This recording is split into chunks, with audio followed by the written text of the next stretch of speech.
Hi guys, Argram here. Today we're going to be starting our first edition of Tutorial Tuesday.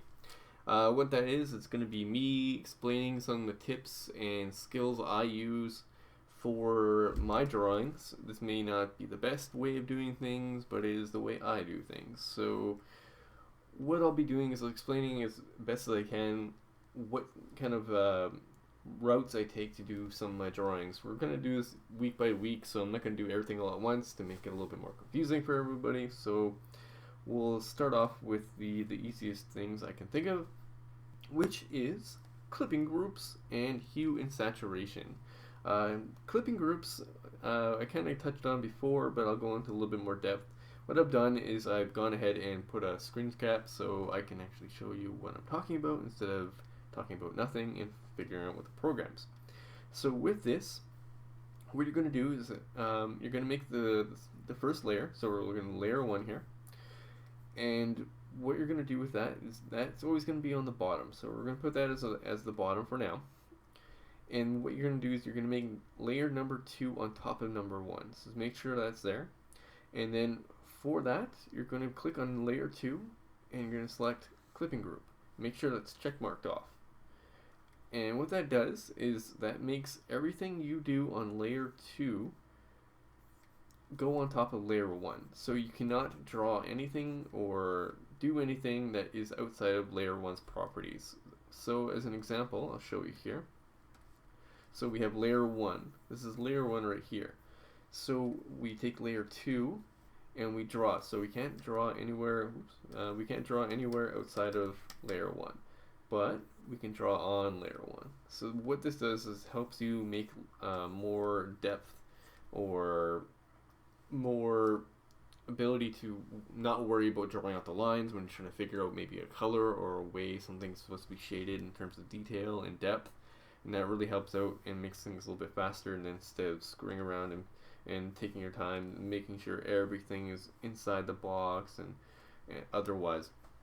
So that helps out a lot, and I would suggest doing it. And you can do it as many times as you want. You can stack the layers, so you can do like layer 3 on top of layer 2, and so on and so forth. And see, you can make as many layers as you want. And what that also helps with is when you start stacking them like that, you can start deleting them, or start hiding them or deleting them to your likings, or even editing them.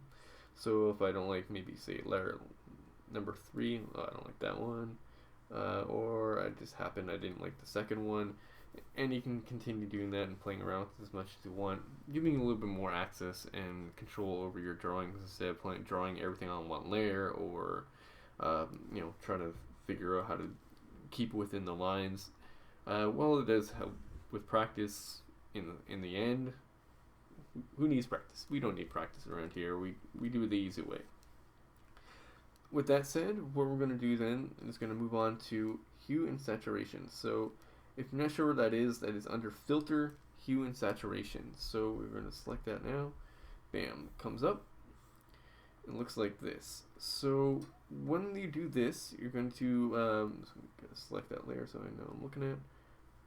There we go. So what you're going to do is when this comes up, it gives you control over your colors and contrast. So you can change the color to whatever you want. Say if you didn't like that, you can change it. You can make it darker, you can make it lighter, brighter, otherwise.